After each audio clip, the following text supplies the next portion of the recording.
നമ്മുടെ Turkish mulberry air layer ചെയ്ത് വെച്ചേക്കുന്നതാണ്. അതുകൊണ്ടോ മഴ ആഴിക്കഴിഞ്ഞാൽ പിന്നെ മൾബറി എന്നുള്ള എല്ലാ പഴവും കഷ്ടപ്പാടാണ്. വേര് വന്നു തുടങ്ങിയിട്ടുണ്ട്. ഇത് മദർ പ്ലാന്റ് നിന്നാണ് ലെയർ ചെയ്ത് വെച്ചേക്കുന്നത്. നല്ല വണ്ണം കൂടിയ കമ്പുകളാണ്. വേര് വന്നു തുടങ്ങിയിട്ടുണ്ട്, ഇവിടെയും വന്നു തുടങ്ങിയിട്ടുണ്ട്.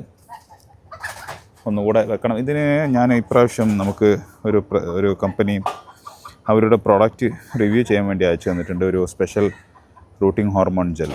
അപ്പോൾ അതൊന്ന് പരീക്ഷിച്ച് നോക്കണം. ഞാൻ കഴിഞ്ഞ പ്രാവശ്യം ഇതിൽ നമ്മുടെ നാട്ടിൽ സാധാ റൂട്ടിംഗ് ഹോർമോണാണ് പരീക്ഷിച്ചത്. മൾബറി ഒന്നും റൂട്ടിംഗ് ഹോർമോൺ ഇല്ലാതെ തന്നെ വരേണ്ടതാണ്, വന്നിട്ടുണ്ട്. പക്ഷേ റൂട്ടിനൊരു ക്വാളിറ്റി പോരാ.